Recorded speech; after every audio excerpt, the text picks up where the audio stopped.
I want to talk about feeling overwhelmed, exhausted, especially when you're serving God. You're doing everything you're supposed to be doing, but it's just too much.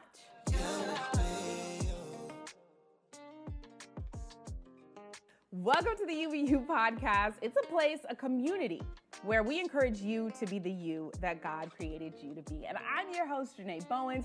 Thanks so much for joining us today. I want to talk about feeling overwhelmed, exhausted, especially when you're serving God. You're doing everything you're supposed to be doing, but it's just too much. And a story that I think really illustrates this is Elijah. He was a prophet in the Old Testament and loved by God, favored by God, all the things. But even he got to a moment where he's like, Lord, what is going on? Take me out of this. Get me out of this.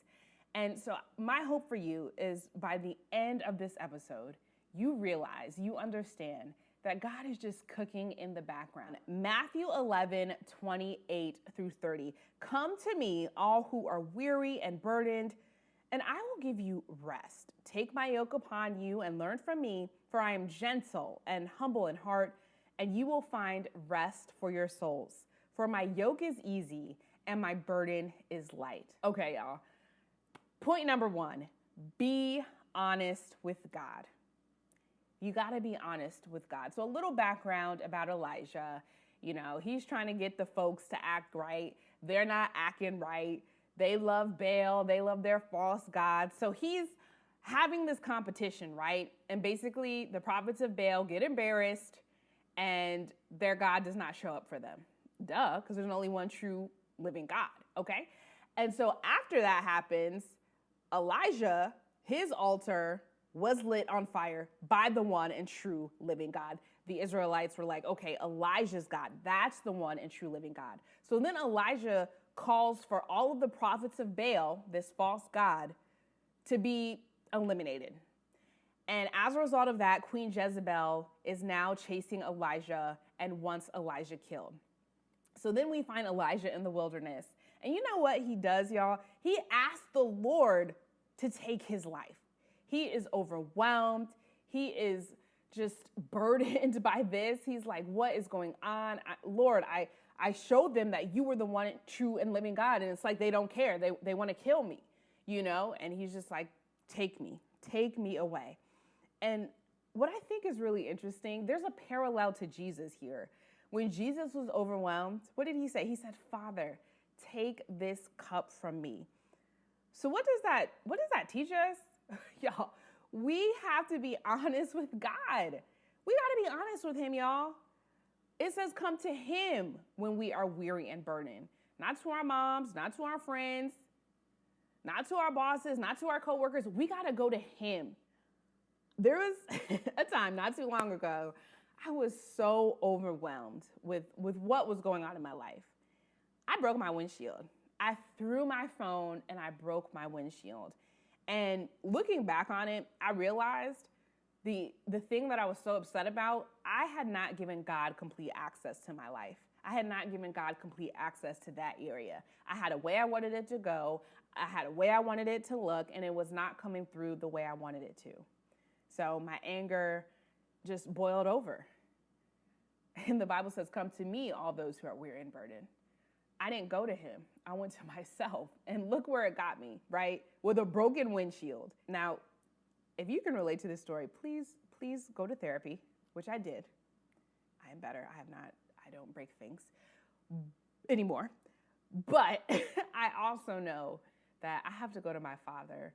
And when I find myself frustrated, flipping out, I will literally just stop and I'll take out my phone and I'll just write out how I'm feeling. And it's crazy, right? I pray to my Father and I feel better, which leads me into my next point. God will provide for you. So let's go back to Elijah. So Elijah ended up falling asleep and God sent an angel to provide food and water for him, to strengthen him during his time of distress and for a 40-day journey to Mount Oreb. He answered him, no, I'm not taking your life. That's the answer. It's no. But I will strengthen you. I will provide what you need. So then he gets to Mount Horeb and he's in a cave. And all of these natural things happen, right? Like he's lamenting about the isolation, about the Israelites' rejection of God's covenant. And then God instructs Elijah to stand on the mountain where powerful natural events occur. So it's a windstorm, it's an earthquake, it's a fire. But God isn't present in any of those. Instead, God reveals himself in a gentle whisper.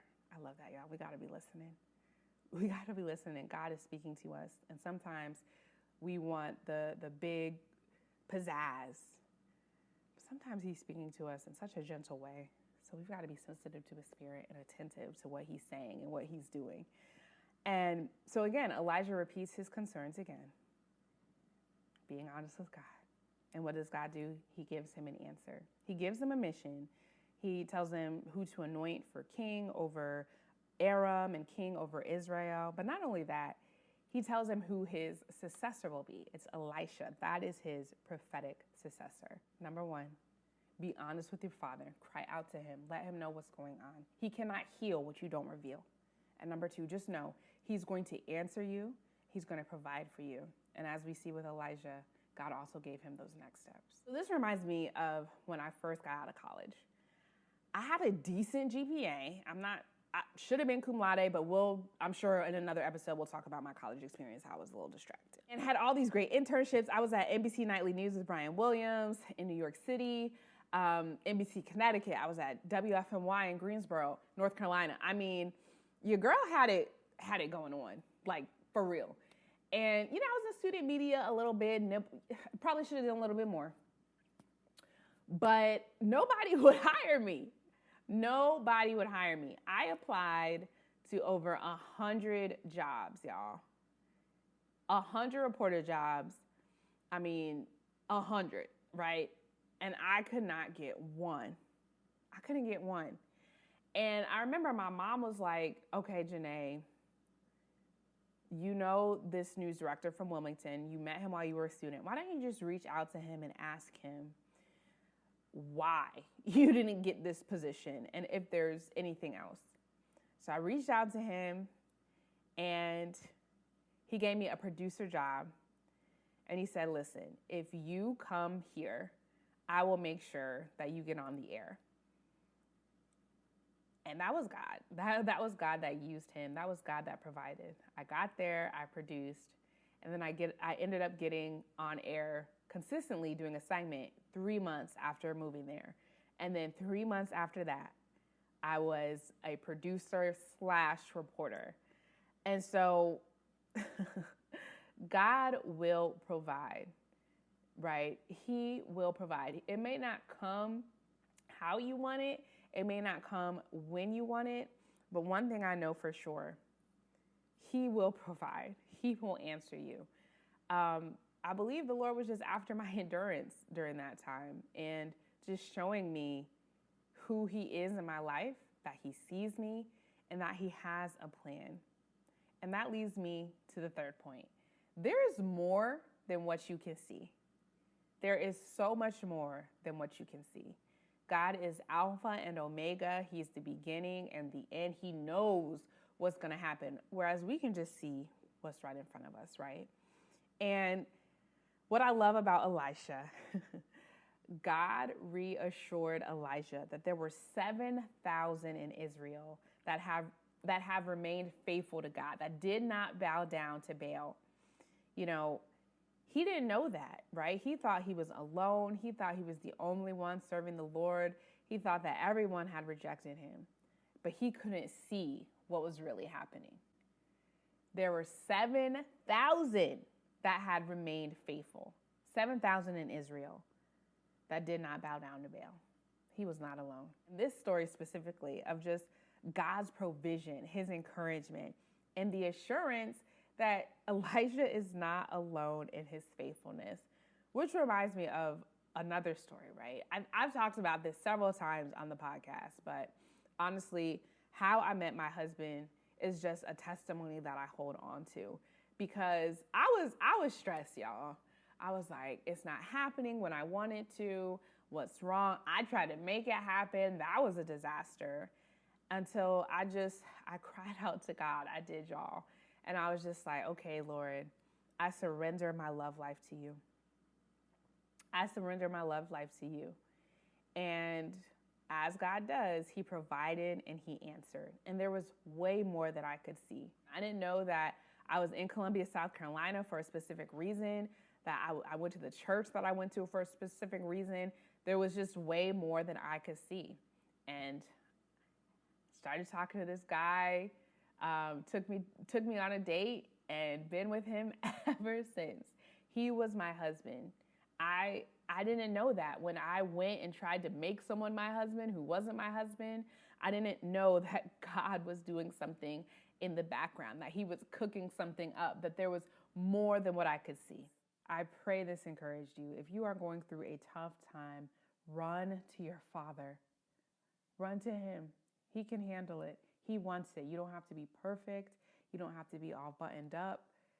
Run to your Father. If you are weary and burdened, let him know what is going on. Be honest with him. He wants to heal you. He wants to give you rest. And he will do just that. He will provide for you and even give you an answer. But trust me, there is more than what you can see.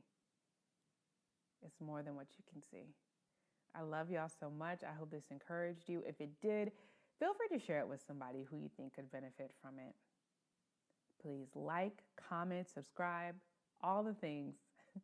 And I'll see you next time. Bye-bye. Never try to be somebody else, always be you. Always be you.